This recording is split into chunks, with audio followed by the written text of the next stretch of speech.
ഇന്നത്തെ സ്പെഷ്യൽ ബീഫാക്കിയാലോ? ബീഫിനൊരു പ്രത്യേക മസാലകളുണ്ട്. മല്ലി അല്പം കൂടുതൽ, പെരിഞ്ജീരകം 2-3 സ്പൂൺ, പട്ട 2, കറിയാമ്പ് 3, ഏലക്ക 2. ഇത്ര മതി. ഒരു നിമിഷം, അതിൻ്റെ ഒപ്പം 4-5 ഉലുവയും കൂടി ചേർക്കണേ. ഇങ്ങനെയൊന്നും ഉണ്ടാക്കി നോക്കണേ.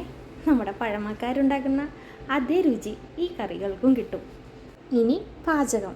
കുക്കറിലേക്ക് അല്പം വെളിച്ചെണ്ണ, കുറച്ച് ഉലുവ, ഇനി സവാള, പച്ചമുളക്, ഇഞ്ചി, വെളുത്തുള്ളി, വേപ്പില എന്നിവ ചേർത്ത് ഇളക്കി കുറച്ച് ഉപ്പും കൂടി ഇടണേ.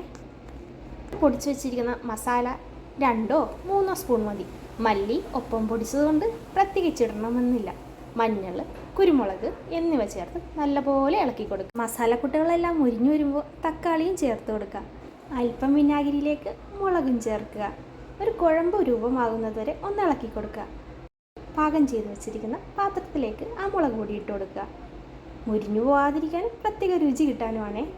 കുറച്ച് മസാല മാറ്റിയതിന് ശേഷം ഇറച്ചി ഇട്ട് കൊടുക്കുക. നല്ലോണം കുഴച്ച് കൂട്ടുക. വെയിറ്റ് വെച്ചെടുക്കുക. ഇനി 5 വിസിൽ വരുന്നവരെ വെയിറ്റ് ചെയ്യണേ. പെട്ടെന്നൊന്നും തുറന്ന് അതിൻ്റെ ആവിയൊന്നും കളഞ്ഞേക്കല്ലേ. കുക്കറിൻ്റെ എയർ പോകുന്നവരെ വെയിറ്റ് ചെയ്യുക. മാറ്റി വെച്ചിരിക്കുന്ന മസാലക്കൂട്ടുകളും ഇതിനോട് ചേർത്ത് ഇളക്കിയെടുക്കാവുന്നതാണ്.